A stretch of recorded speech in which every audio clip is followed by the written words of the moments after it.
I don't need a pin on my shirt to have seen the interior of my bathroom and be like, I am the great Cornholio. I need pee-pee for my bunghole. you're down to 2 rolls of toilet paper. That is more than I want or need. No, God! No, God, please, no! I don't want my house. I don't want my big Flava Flav like cloth that I'm wearing around my neck. Flava Flav! I don't need that in my life. No! They might be self-aware.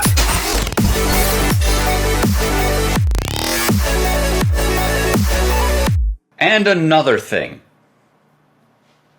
Hey, Hunter Powers, you're listening to everyone else. Hey, you're listening to They Might Be Self-Aware with me, Daniel Bishop, and him, Hunter Powers. And another thing. If you'd been listening to the last episode, you know that I was upset with Hunter. I thought we got through this, Daniel. Nope, we didn't get all the way through it because I thought of another thing. Is this like when your girlfriend or your wife gets upset because they had a dream about you? Storms off and you know what you did in my dream last night? Wait a sec. So we were talking last episode and the episode before that about Hunter's desire to rip out the guts of any project at any time because AI can just replace it quickly now. Here's my and another thing. That's not for exactly something like what I a said, but okay. self-driving car, for something that has a very high safety requirement, there's so much testing involved in the thing. And you could say, well, it's just an automated testing suite. Sure, I guess. But for launching rockets, for, again, like self-driving cars, for your cases where a failure could result in deaths pretty easily, I think that there are both like regulatory pressures. Are you trying to like paint me to be a murderer here? I am, absolutely. So, you are endangering lives, Hunter, by your cavalier use of AI. I do genuinely, though, think that like, and self-driving cars was the thing that really made me think about it. We can't just completely redo the architecture behind, like whether it be Teslas or Rivians or thises or that's, all of the different autopilot, self-driving, level 1, level 2, whatever these systems are, there's so much testing that has to go into them. There's so much training. There's so much everything surrounding what stands between I've had an idea and I have a product that people are going to trust is not going to swerve them into a tree, that I don't think what you said counts for many, many cases, but not all cases. I think there have to be a percentage of types of projects where you just can't iterate quickly. Daniel, there are always edge cases. Just like in everything. Like you're like, well, in general, this, but you can always find the edge case. You're just finding the edge case here. Yeah, that's right. I live in edge cases. That's my whole deal. That Mr. Edge Case. I'm the edge case guy. Well, I think this is becoming even more of an edge case because the world is moving on from self-driving cars to the next great AI hardware. Apparently coming out not this year, not next year, but the following year. Get excited now. 2027, Mr. Johnny Ive himself with his British accent. Johnny Ive, aluminium, Mr. Aluminium. Nailed it. I was like very British there. That was extremely good. That was definitely his voice. 11 Labs is going out of business. They are, man. Just call me. Aluminium, plastic. It's a revolutionary plastic. Johnny Ive has joined OpenAI. Sam Altman bought him off for $6.5 billion that he doesn't have. It's all fake internet money. And it's super weird. It's like Sam Altman bought Johnny Ive's design company. However, Johnny Ive is not going to come with it. Johnny Ive is going to stay at his design company. But at the same time, he's also going to become the head of design for OpenAI while still working at his own company. And yeah, sure. He can hold down a couple jobs. Why not? Yeah, we all do these days. Yeah. It's just the AI Johnny Ive that's coming over anyways. Just his jokes on them. You know, yeah. But the big thing is that they're going to get into hardware products. And of course, Johnny Ive, famous for designing hardware at Apple, the iPhone, the iMac, the PowerBook. I mean, almost all laptops today are just ripoffs of Johnny Ive's designs. And we could argue that he was heavily influenced by other designers. You know, everything's a remix, but he has certainly built or designed the majority of iconic computer hardware within our lifetimes. And now he's bringing that same skill set to OpenAI, where they will release their first revolutionary aluminium product. Yep. Again, and it's definitely not that the Plod pen. Just so I know. Right. So it's going to have cameras and microphones. It's not going to have a display. It's supposed to be worn like around the neck or this is whatever. all hypothetical, by the way. But right. Very insiders. hypothetical. But it sure does sound like another Humane pin, or maybe the rabbit, or like it's just another iteration of the movie Her, where you just have the little thing in your pocket and it can see the world and understand what's going on. Why? I'm going to just stop at the word why. Why? I've got a phone with a camera that I can load up the Google Gemini Live mode and have it look at stuff. I actually literally used that for the first time. I tried the live mode of like me walking around my house, like, what's this thing look like? Oh, what? Hey, do you know what brand this belongs to? And it did a pretty good job. And so why? Even if it is Johnny Ive, even if the design's very beautiful, I think the market has been fairly clear. We don't want an AI gadget that is just there to be a connection to large language models, because I've already got like 5 AI apps on my phone. I don't need a separate thing. Do you? Does anyone? Really, that's the question. Does anyone? And this isn't me being Mr. Fuddy-duddy, new gadgets, the iPhone will never take off. Of course, there's room for new technologies and new modes of interacting with the world, but I don't think there's anything that device is going to be able to do that I can't just do on my phone. So I think there's a couple things here. First off, just as kind of an aside, Johnny Ive has gone on the record being heavily critical of the Humane pen. He does not like the Humane pen. Mm-hmm. And if people aren't aware, Johnny Ive's company is full of people from Apple. Like, he just basically ripped his team out of Apple and said, you're coming to work for me. Yeah. And if you're not aware, Humane was founded by a bunch of people from Apple and was designed by a bunch of Apple designers. So the Humane pen designed by a bunch of ex-Apple designers, and this new OpenAI pen will be designed by a bunch of ex-Apple designers. So the first question is, to what degree is the current failure of these Humane pens, Plod pens, and all the competitors because we haven't nailed the design yet? The form factor it's too obtrusive. It's too annoying.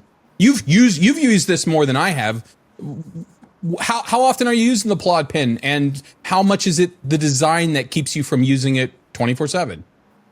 I don't think I've actually used it since I last talked about having used it, which is to say months ago. It's just a voice recorder, which I can have a voice recorder on my phone. The phone is too useful of a piece of hardware. It just is.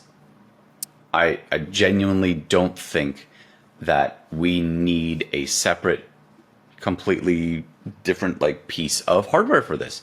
A Plod pen, yes, it is nice to have like a little sexy form factor. Oh, it's just this little thing that magnetically snaps onto your shirt or your lapel or whatever, and can record, and has a little bit of software that automatically hooks up to OpenAI to get you a transcript.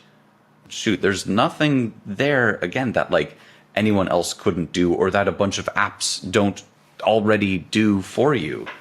I think the biggest differentiator is the always on nature from your phone. Your phone is, I open up the app and then it's recording. Now there's also no reason that Apple couldn't be like, you know what? New feature.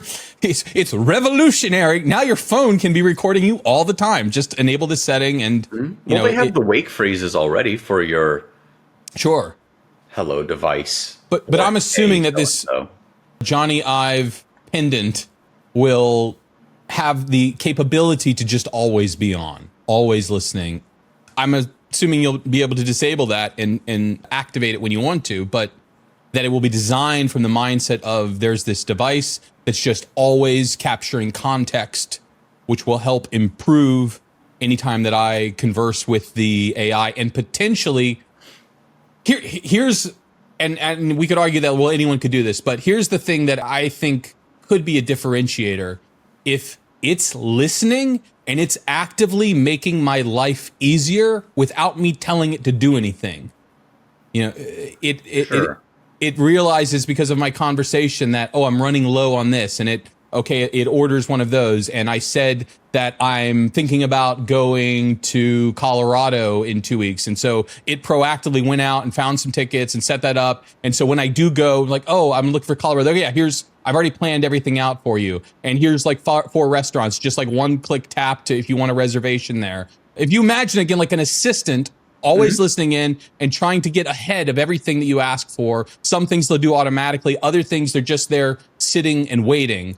Oh, I know you were talking about pickleball. I went ahead and researched what are the best paddles to get. Sure. And you know, that could turn me on this. And then I guess if also it was analyzing everything and giving me sort of like business insight, like, hey, Hunter, I think you missed this like key strategy point. I was listening to the conversation the other day. I was playing it back, listening to the company meeting, and there was this little bit that I felt like was missed, and there's an opportunity for you to do this and that. So that could be valuable. Yes, and I see what you mean about the like always on nature. Always on and Because truly autonomous. It's passively just doing stuff to help you, Yes. as opposed to like what you described with helping on business related things. You could take a bunch of transcripts from the calls you've been on and the emails and like put those into Notebook LM from Google, for example, and say, synthesize all this into my set of action items, or how could I have handled this situation better, or whatever. But right, what you're describing is the promise of an actual digital assistant that people have been yearning for since the first digital anything seems to have existed. And OpenAI has been very clear that they are working on the ultimate digital assistant, that they want to be the ultimate digital assistant.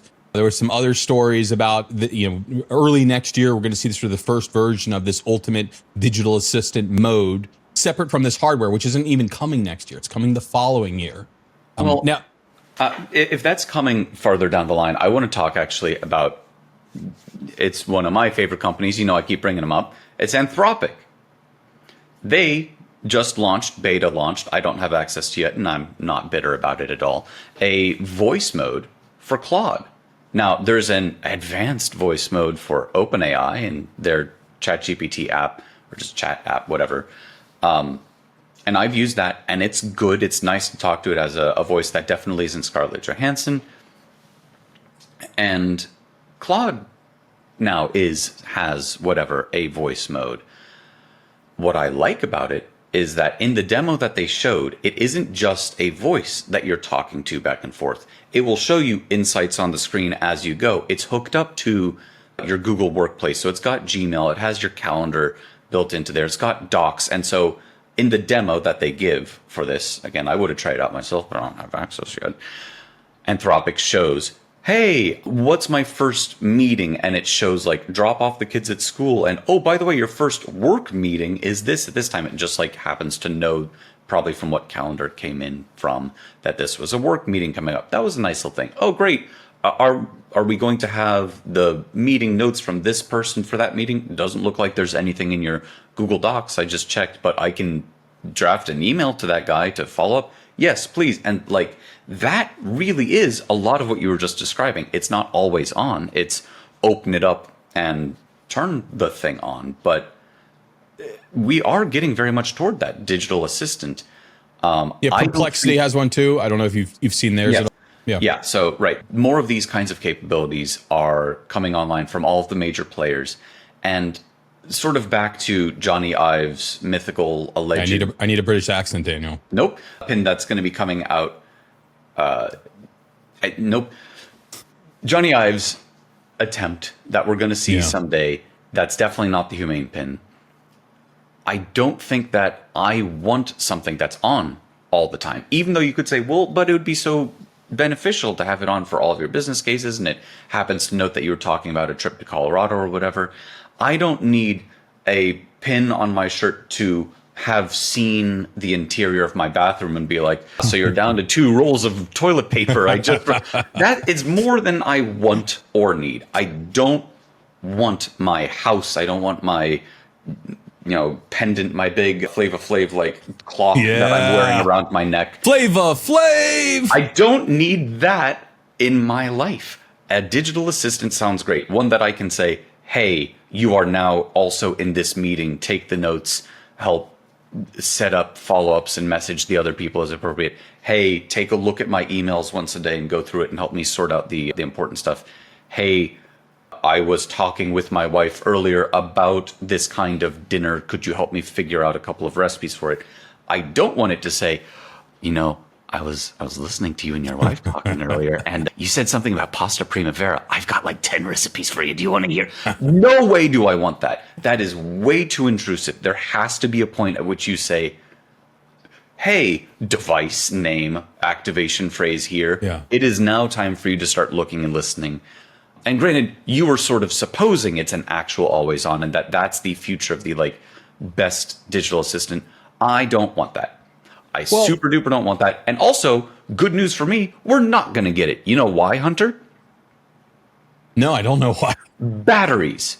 It can't be on all day. There's no device. If I was to have my phone on videotake mode all day, battery's dead in 3-4 hours. Unless Johnny Ive's pendant comes with a little tube, like one of those backpacks that has like the water suckle thing. If you have a backpack component of this that's just a battery and a bunch of fans going all day long, fine, yes, maybe. But we're not, and so we won't.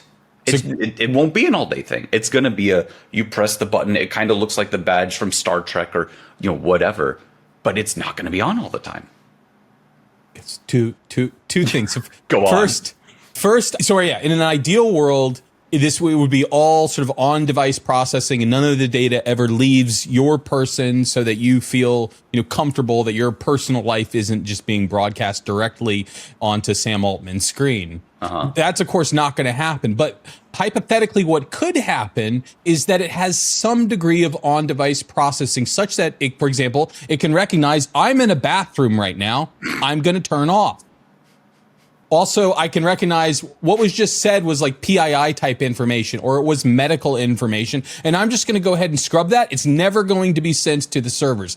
I imagine that we'll get at least that. It turns off in the bathroom. It turns off if anyone around you says, don't record me. It hears that. It goes dead for the next 10 minutes. These kinds of things, which no one's doing right now, I imagine we would see. Now, on the battery question, one of the flaws of the Humane pin was a lot of flaws. One of the flaws was that it attempted to be a self-contained device. It had its own cellular connection, and that was one of the reasons why it needed so much battery power, because it was basically a cell phone. It's strongly rumored that this device is going to rely on your phone's internet connection. It's just going to be Bluetoothing back to your phone. So the amount of battery required becomes dramatically less. And the Humane already got different. It become dramatically less. It becomes your phone is now whirring and sending data constantly. And now you have two devices that are going down. And you talked about any amount of on-device processing. Have you seen what will happen to a laptop if you try and load up even a tiny large language model and have it do anything? The fans start whirring up, and that battery, you can watch the percentage drop. It's not a constant it's not a constant need for your phone to be processing, because so you're capturing this feed, which you are representing in some sort of structure. Let's throw away the video part for right now. Let's focus on the audio part. Sure. So and let's assume that on device they can transcribe. That's plausible. So now I'm really just transmitting a text stream back to my phone, and the phone doesn't need to be constantly sending this to OpenAI. Unless, again, you're actively engaging with it, but it's just in sort of observer mode. Every 30 minutes, it compresses the text from the last 30 minutes. And by the way, it's probably not all the text. They're probably compressing that more to it's a summary of the text. I'd imagine that's what they would send up. And so every 30 minutes, you send a zip file of the compressed version of the last 30 minutes of text. That's a tiny little bit of data every 30 minutes. There's no substantial battery drain from that transaction happening. Now, not from cellular connection of send something to OpenAI, but speech to text models, anything worth a fig is going to be beefy enough that that's going to cause your phone to be really, really worrying. Now, I'm suggesting the text to speech part exists on the pen. And I'm suggesting that there's a reason that this isn't coming out for 2 years. They've been very clear on that. They've got some things they need to solve. Sure. But the idea that, I mean, we have, like, my phone can easily go all day doing things, and it still has, it's a small charge at the end, but a tiny little device that's essentially just a voice recorder going all day 2 years from now, that does not seem implausible to me. No, voice recorder, no problem. Voice recorder with any kind of like speech to text that is modern, shall we say. Like looking at even a whisper.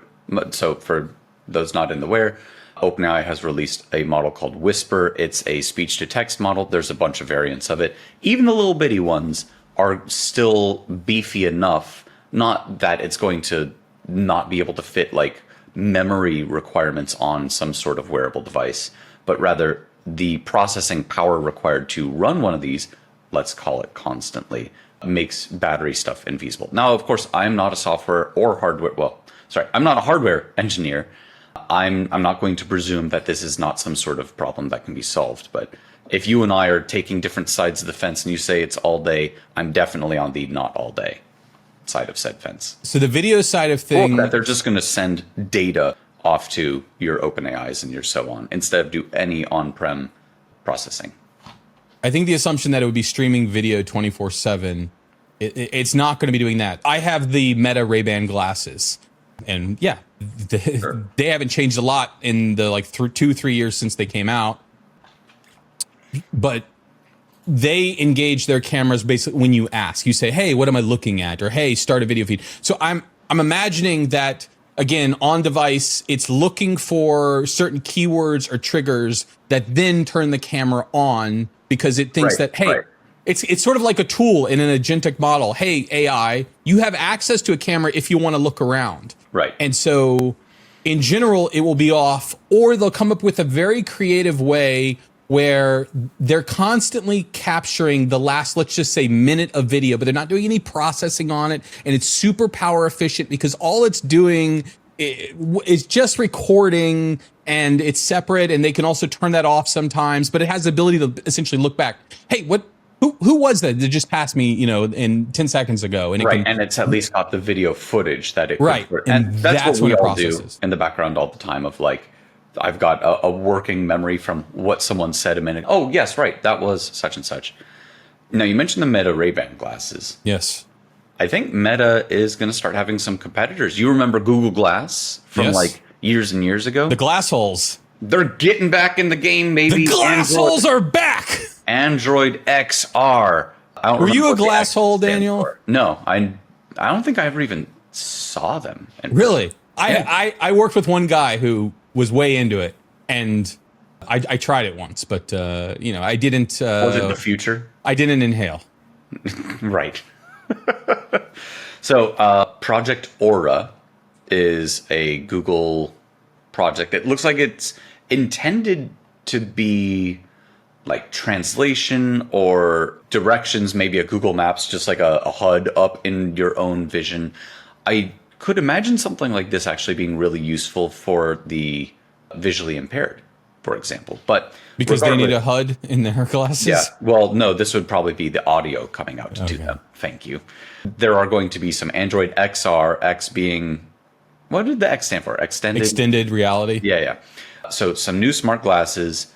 They're partnering with Warby Parker, which may not have the same clout as your Ray-Bans, and apparently Gentle Monster, who I'd never heard of before. So yeah, they have a lot of clout. They're very like high end. I can't say the word. Was it haute couture? I don't know fashion words.